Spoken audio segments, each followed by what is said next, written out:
BFM Business, Impact PME Letdo, présenté par Philippe Bloch. Bonjour à toutes, bonjour à tous, bienvenue dans cette nouvelle édition d'Impact PME avec, vous le savez, chaque semaine, un invité entrepreneur et puis deux experts qui viennent avec vous décrypter en fait les drivers de croissance des PME, leurs enjeux et les solutions bien sûr auxquelles elles ont accès. Et pour en débattre avec moi aujourd'hui, trois invités, une entrepreneure qui est très stressée, mais ça va très très bien se passer, Cathy Meunier. Bonjour Cathy. Bonjour. Vous êtes en fait fondatrice et directrice d'ADN 87. C'est ça. Vous travaillez sur le marché de la dépendance, oui, qui est un marché à la fois formidable et porteur, et on va bien sûr en parler ensemble dans un instant. À mes côtés également, Catherine Poux. Bonjour Catherine. Bonjour. Catherine, vous êtes chez Pôle emploi, directrice des services aux entreprises. Absolument. Et vous allez nous raconter, ça va plutôt pas mal sur le terrain du recrutement en France en ce moment et l'année prochaine. Et puis Jean-Philippe Allory. Bonjour Jean-Philippe. Bonjour. Vous êtes quant à vous en fait le directeur du développement du groupe Vive, dont on connaît plus les grandes marques et notamment le grand public connaît forcément Harmonie Mutuelle. Et on va bien sûr en parler également. On va parler de protection sociale, on va parler de ressources humaines. On va parler de recrutement dans cette émission, mais si vous en êtes d'accord, j'aimerais peut-être commencer avec vous, en fait, Cathy, puisque vous êtes entrepreneur et ADN 87, c'est une entreprise qui a démarré il y a déjà 6 ans. Et ce qui est intéressant, c'est que votre parcours, en fait, il a toujours été finalement non pas forcément dans la dépendance, mais dans les services à la santé ou les services à domicile, puisque vous avez été à la fois, vous êtes d'abord une militante du maintien à domicile, je crois que c'est important de le rappeler. Vous avez un diplôme d'ambulancière, vous avez été aide-soignante, et vous avez une entreprise aujourd'hui d'une centaine de personnes qui, 7 jours sur 7, en fait, aident des personnes dépendantes à rester chez eux. Pourquoi militante du maintien à domicile ? En fait, quand j'ai créé l'entreprise il y a 6 ans, je ne me suis pas réveillée un matin en disant voilà, je vais devenir chef d'entreprise. J'étais ambulancière la nuit pour les SAMU d'Île-de-France. Oui. Ensuite, j'ai fait une formation, je suis revenue sur Limoges pour élever ma petite fille, puisque je suis originaire de là-bas. À Limoges. Oui, à Limoges. D'où le 87 ? C'est ça. Ok, c'est ça. d'accord. Et donc, à l'issue d'un stage, j'ai fait ma formation d'aide-soignante. À l'issue d'un stage que j'ai fait en EHPAD, Oui. je me suis dit plus jamais ça. Je suis rentrée le soir, j'ai dit à mon mari, je vais créer quelque chose, je ne sais pas quoi, mais pour que les gens puissent rester chez eux le plus longtemps possible, et surtout à moindre coût. Plus jamais quoi ? Vous dites plus jamais ça ? Plus jamais ça, c'est-à-dire que face aux difficultés que rencontraient les familles, les personnes, on sait que les personnes âgées veulent rester à la maison. Dans les EHPAD, plus jamais ça dans les EHPAD. Oui. Donc c'était pas en adéquation avec mes convictions, donc j'ai réinventé, je suis partie d'une page blanche, je me suis dit je vais créer quelque chose, j'ai pris le concept du l'EHPAD et je l'ai appliqué à domicile. Alors, on sait que c'est un enjeu majeur. Moi, je sais, je viens de vivre ça avec mes parents. Je sais que c'est un sujet vers lequel se précipite la société française à toute vitesse, qui est cette espèce de mur de la dépendance, sans qu'on ait toujours le sentiment qu'il soit totalement pris en compte par les pouvoirs publics. Et je viens de le vivre très douloureusement récemment, donc j'y suis également très sensible. Mais pour autant, il existait déjà des choses. Vous dites, j'ai essayé de réinventer. Qu'est-ce qui était à réinventer et comment on crée un EHPAD à domicile quand on a l'envie, la conviction d'entrepreneur que vous avez ? En fait, j'ai favorisé, pour limiter le coût, on a favorisé les courts passages chez les personnes. C'est-à-dire qu'on va aller chez elles le matin, le midi, le soir, la nuit. On a aussi de la domotique. Les gens peuvent nous appeler 24 heures sur 24, un petit peu comme l'appel malade à l'hôpital. C'est-à-dire qu'ils nous appellent, c'est relié directement à nous et on va se déplacer en 10 minutes, un quart d'heure, on est chez eux. Mais ça, ce concept-là, l'ensemble de ce que vous nous racontez là, n'existait pas vraiment sur le marché quand vous avez créé ADN 87 il y a 6 ans ? Non. En fait, il existe des entreprises ou des associations d'aide à domicile qui vont favoriser les heures entières chez les personnes. Oui. 1 heure le matin, 1 heure le midi, 1 heure le on vient soir. tous les jours à 7 heures, à 8 heures, sauf que la personne, elle peut par exemple dormir à ce moment-là et qu'on arrive à un moment qui n'est pas utile, c'est ça l'idée ? Ça. Donc nous, on va favoriser les demi-heures. C'est-à-dire que si la personne a droit à 2h30 par jour, on va y aller 5 fois, plus les passages des infirmières libérales. Donc en fait, tous les besoins vont être comblés et à moindre coût, en fait, ça sera 2 fois. À moindre coût, mais en même temps, d'un point de vue économique, j'imagine que c'est autant de déplacements, de temps perdu en déplacement, du temps pendant lequel vous payez quand même vos équipes. Oui. Comment est-ce qu'on réussit l'équilibre économique entre ce que vous nous dites qui a l'air formidable en termes de solutions et éventuellement la réalité de l'entrepreneur que vous êtes avec un compte d'exploitation ? On a sectorisé. En fait, on fonctionne par tournée. On a sectorisé, donc c'est-à-dire que les bénéficiaires sont à 2-3 minutes ou 5 minutes chacun de... D'accord. Ouais. Est-ce que l'ADN 87, c'est qu'une entreprise de cette nature avec ce concept ne peut avoir de dimension que régionale ou bien ce nom demain pourra s'appliquer à des ADN 87, éventuellement des ADN 68, 26, 06 ? Mais je pense que c'est même une solution d'avenir, qu'on peut le dupliquer dans n'importe quel département. Que vous pourriez faire vous d'ailleurs, est-ce que vous avez une ambition de développement ? Ou est-ce que vous dites aujourd'hui, je suis à Limoges, j'ai une belle entreprise sur un marché porteur. Quelle est votre ambition d'entrepreneur ? En fait, ça a été tellement... Maintenant que vous l'êtes devenu, alors racontez-moi. En fait, ça a été tellement vite le développement sur ADN 87 que j'ai à peine le temps de me poser et de me dire maintenant qu'est-ce qu'on fait ? On a de la demande tous les jours, on a 500 bénéficiaires et 99 salariés. 500 bénéficiaires, ça équivaut à 5 EHPAD. Bien sûr. En fait, c'est énorme. En 6 ans, c'est énorme. Bien Donc sûr. le besoin, il est réellement là. Et quand vous vous êtes réveillé ce soir-là en disant plus jamais ça, je crée ma boîte, d'abord la réaction de votre mari? Je crois que ça ne marchera jamais, non? C'est la réaction entre classique. la poire et le fromage, il y a eu un temps d'arrêt quand même. Il dit, elle est folle. Et non, il m'a suivi. Franchement, Oui. ouais, Il bosse avec vous aujourd'hui ou pas? Non, pas du tout. Il est fonctionnaire, donc on n'a pas trop les mêmes. Non. De vie différentes, avec des rythmes différents. Pour autant, votre ambition d'entrepreneur demain, jusqu'où pouvez-vous mener ADN 87? Demain, en fait, je me pose souvent la question de le dupliquer sur d'autres territoires parce que je voudrais tellement apporter la même chose aux autres personnes qui ont besoin et qui veulent rester chez elles jusqu'au bout.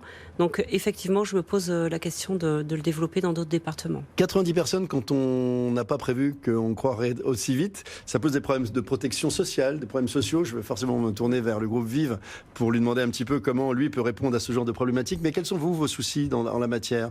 Quel choix avez-vous fait notamment pour motiver des salariés, les garder à vos côtés? Est-ce que c'est un enjeu majeur dans votre métier? Alors oui, tout le monde sait que dans l'aide à domicile, il y a énormément de problèmes de recrutement. Oui. Donc, parce qu'il faut des gens de confiance. Oui, c'est ça. Alors moi, c'est difficile. Je ne concevais pas mon rôle de chef d'entreprise sans valoriser mes équipes, en les accompagnant sur le terrain par leur tâche, c'est vraiment difficile. Donc je favorise les CDI temps plein. Oui. Je leur ai mis à disposition des véhicules électriques pour les gens qui n'ont pas le permis, puisqu'il y a énormément de personnes qui ont le diplôme ou qui veulent faire ce métier mais qui n'ont pas le permis. Donc j'ai acheté des véhicules sans permis pour leur faciliter les déplacements.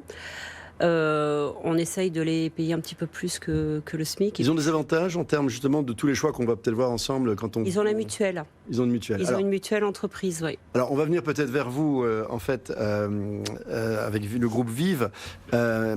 Jean-Philippe, une entreprise comme celle-là, le groupe Vive, d'abord, précisons ce que c'est, parce que c'est un géant, il faut quand même le dire.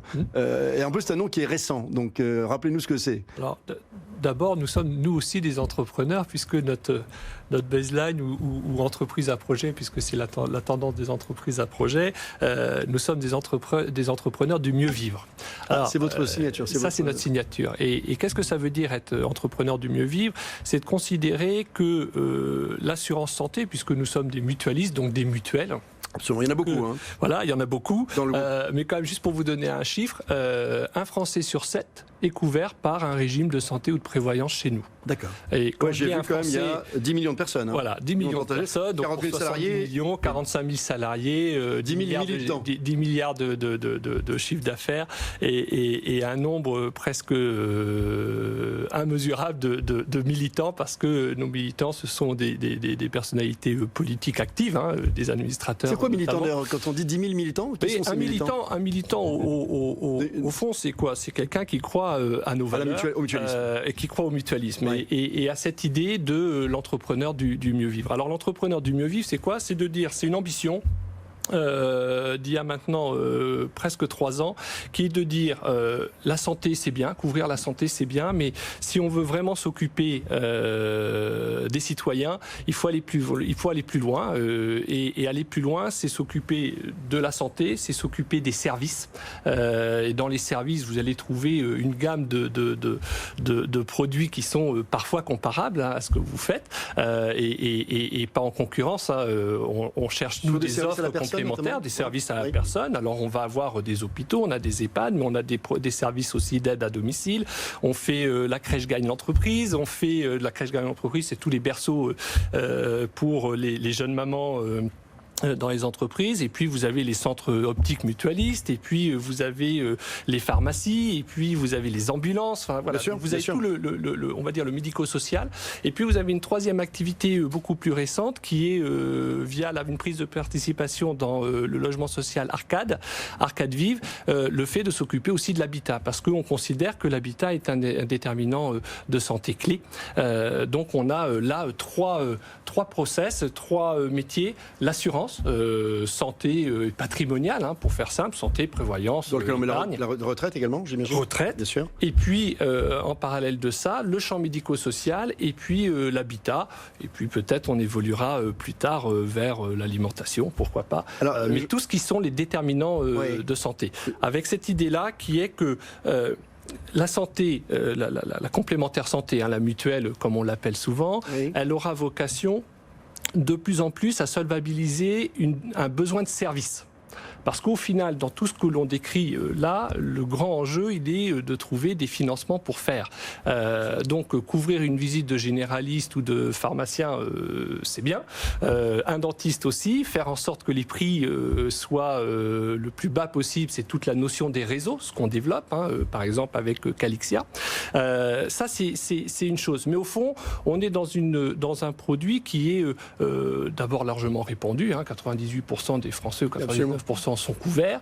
On en couvre chez nous des salariés, des fonctionnaires, Les des PME, c'est votre bénéficiaires, cible ou pas? Les PME, sont votre cible. bien À travers quelle évidemment. marque? C'est Harmonie Mutuelle, plutôt les PME? Principalement Harmonie Mutuelle. Alors je ne rentre pas dans les détails de l'économie sociale et solidaire parce que c'est dans ce champ-là que vous rentrez. Je ne parle pas directement de ce champ-là qui est un champ partagé entre des marques telles que Mutuelle Générale d'Éducation Nationale, MGN, que tout le monde Oui, bien connaît, sûr.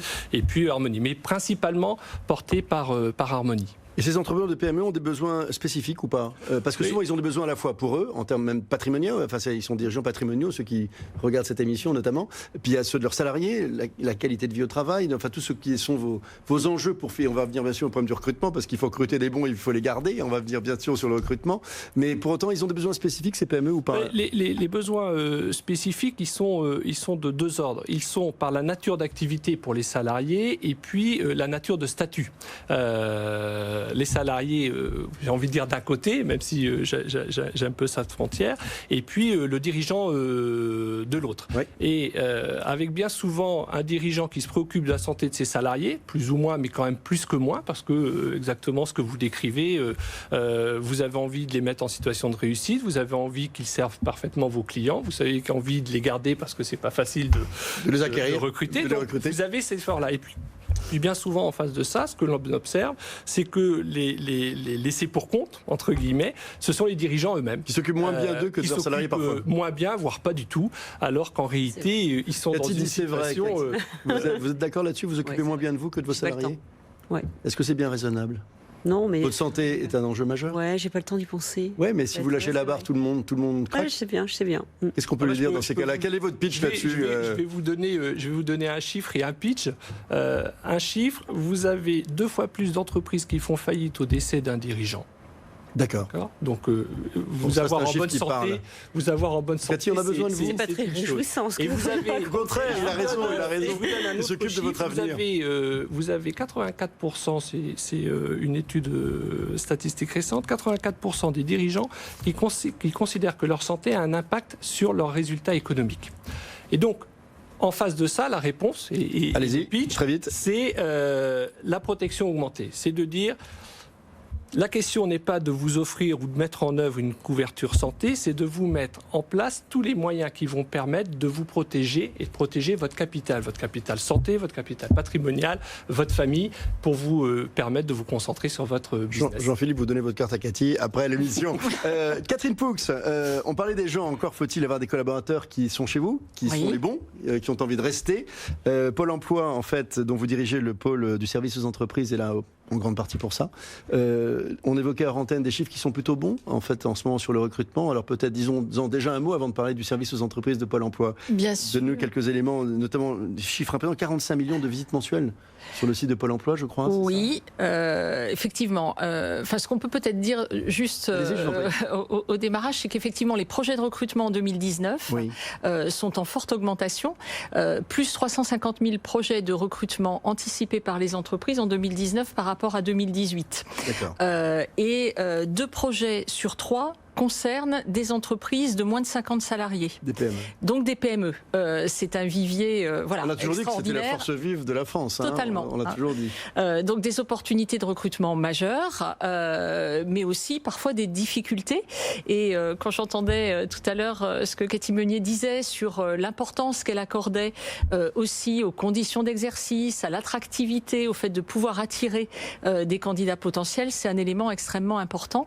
C'est-à-dire que lorsqu'une entreprise pour laquelle le recrutement représente un enjeu, y compris économique, extrêmement important, et plus elle est petite, plus cet enjeu est énorme, elle se trouve parfois confrontée effectivement à des difficultés qui peuvent être multiples, qui peuvent être liées à des problématiques d'attractivité du secteur d'activité, est-ce que c'est le cas du secteur métier, de la dépendance le secteur de la dépendance oui. est effectivement confronté à des difficultés de recrutement importantes. Alors que les besoins sont énormes. Alors que les besoins sont absolument énormes, oui. Vous le soulignez tout à l'heure. Ça fait partie, les services à la personne et les services aussi aux entreprises font partie des secteurs les plus en recherche de candidats aujourd'hui. Et c'est des recrutements compliqués parce que les entreprises, bien évidemment, attachent aussi une importance forte au savoir-être professionnel des personnes, enfin, la capacité d'écoute, l'empathie, au-delà du savoir-faire, les fameux soft skills sur lesquels Pôle emploi se mobilise aussi aujourd'hui. Oui. C'est récent, ce terme apparaît de plus en plus partout, dans les conventions d'entreprise, dans le management des entreprises, etc. Face notamment à la digitalisation, on dit le soft skill va faire la différence. Complètement. 60%... Vous les formez, vous voyez ça au niveau des besoins des entreprises, elles accentuent aujourd'hui cette dimension-là dans leurs demandes quand elles cherchent des candidats à travers vous? Complètement. La dernière étude que nous avons menée montre que 60%, 6 entreprises sur 10, 6 recruteurs sur 10 nous disent que cette notion de savoir-être professionnel va être plus important pour elles, y compris que des connaissances techniques, parce qu'il est plus facile d'acquérir des compétences techniques. Et de les former quand elles ne l'ont pas. Et de les former. Et nous avons aussi des moyens pour effectivement mobiliser de la formation lorsqu'on est face à des problématiques d'écart de compétences chez les demandeurs d'emploi, oui. Alors que la notion effectivement de savoir-être est un peu plus compliquée à acquérir. Et Catherine Bouche, je crois que vous faites des opérations justement de réenchantement de l'attractivité de certains métiers à travers des hashtags sur certains métiers. Vous faites par exemple sur la dépendance ce genre d'événement ou pas, ce genre de choses? Absolument, sur les services à la personne et sur les services à domicile. Juste pour vous donner un chiffre, depuis le début janvier 2019, nous avons mené un peu plus de 3300 opérations hashtag vers un métier dans les agences locales. C'est-à-dire que l'idée, il faut provoquer la rencontre. Provoquer la rencontre, faire en sorte que faire connaître les métiers, que ce soit le recruteur, l'entreprise qui viennent en parler, qui viennent effectivement valoriser ce qu'elle peut apporter aux demandeurs d'emploi, faire tomber parfois aussi des préjugés, des idées reçues. C'est le cas dans certains métiers. Je pense à l'industrie avec laquelle nous travaillons aussi, parce que là aussi, on a parfois encore des images qui sont totalement dépassées. Et tout ça, il faut le rappeler, c'est à travers, je crois, chez Pôle emploi, 4300 conseillers en entreprise. C'est bien ça? Absolument. Je pense que ce qui fait la force, c'est la relation de confiance qui peut être établie entre une entreprise et un conseiller. C'est la connaissance du territoire, parce que bien évidemment les recrutements ou leurs difficultés sont très différentes d'un territoire à l'autre, et la connaissance du bassin d'emploi peut permettre d'agir ensemble et agir aux côtés de recruteurs qui ont conscience effectivement de la nécessité parfois d'élargir leur sourcing, de penser à des profils un peu différents de ceux qu'ils avaient en tête au départ de leur recrutement. C'est un élément important, donc nous sommes là pour les accompagner et travailler à cet élargissement des candidatures potentielles. Cathy Meunier, comment recrutez-vous aujourd'hui? Alors moi, j'ai favorisé ce que vous disiez, je favorise le savoir-être et l'empathie des personnes. Donc, par quel biais? Par le Pôle emploi. Pôle emploi, essentiellement, les missions locales. Oui. Et quand vous avez quelqu'un, les critères pour vous, c'est le savoir-être? C'est ça. Oui. Après, le reste, c'est pas grave, on va les former, on va leur montrer la technique. Est-ce qu'il faut des gens qui ont déjà fait ces métiers d'aide à domicile ou pas? Moi, je ne demande pas ça. S'ils sont gentils, bienveillants, c'est ça. Et qu'ils aiment les gens, dans ces métiers-là, ça peut être suffisant? Les familles nous confient leurs parents qui sont âgés, vulnérables et malades et dépendants. Donc la confiance est primordiale. C'est une sacrée responsabilité. Bien sûr. Donc il y a plein de personnes qui veulent donner d'eux-mêmes, en fait. Donc on va les former, le reste, on va s'en débrouiller, on va les former, on va les impliquer, mais voilà. Après, le savoir-être... On peut pas le... Est-ce que Catherine Poux, il y a des secteurs, on évoque là la dépendance et le service à domicile, dont on sait que c'est un secteur porteur aujourd'hui, dans ces perspectives d'embauche qui se dessinent, quels sont les secteurs les plus demandés en ce moment, par les PME notamment? Au-delà des services, y compris des services aux entreprises, hein, on va retrouver le commerce, qui effectivement... Il manque encore de vendeurs, même à l'heure d'Internet? Vendeurs, tout ce qui va concerner des commerciaux. On va retrouver tout ce qui concerne l'hôtellerie, la restauration, l'industrie. Qui reprend absolument, qui reprend du souffle et qui réembauche. On va retrouver également des secteurs tels que les transports, qui sont aussi confrontés à des difficultés de recrutement, des chauffeurs notamment, et puis la construction, le bâtiment. Jean-Philippe Allory, il faut recruter, une fois qu'on a recruté via Pôle emploi les bons éléments, est-ce que la protection sociale au sens large, le service qu'un groupe comme VIVE peut apporter, est un élément de différenciation et de fidélisation? Et quels conseils donneriez-vous aux PME qui nous écoutent pour bien utiliser les mécanismes en fait, qu'offrent des boîtes, qu'elles sont mutualistes ou pas d'ailleurs, pour fidéliser? Et peut-être que Cathy nous dira, pardonnez-moi, Cathy nous dira peut-être si elle les utilise, ces outils. Bon, c'est un élément d'attraction et c'est un élément de rétention, parce que c'est bien les deux. Mais dans cette protection augmentée que vous évoquez, les deux sont importants ? Voilà, les deux sont importants et bien souvent un collaborateur à l'embauche, il pose la question de sa protection au sens large, aussi de son temps de travail, de ses congés, etc., de son intéressement, de sa participation. Et donc derrière cette protection sociale, c'est tous ces éléments-là qu'il faut envisager, avec une partie de vraiment la protection. Qu'est-ce qui se passe quand je suis malade? Qu'est-ce qui se passe quand je ne peux plus travailler? Qu'est-ce qui se passe si demain j'ai un accident de voiture? Qu'est-ce qui se passe si, à force d'avoir porté des malades, etc., le dos. Donc ça, c'est toute la protection. Et là-dessus, toutes les actions qu'on va pouvoir engager de prévention des risques vont être un élément discriminant et qui vont quand agir. Vous, c'est nous, Groupe Vive, on participe à cela. Nous, vous aidez avec les entreprises pour déceler les besoins et puis trouver des solutions. Alors ça peut être basiquement d'aller faire des stages de conduite pour avoir moins d'accidents, mais ça peut être les gestes et postures. Oui. Ou l'échauffement le matin, par exemple.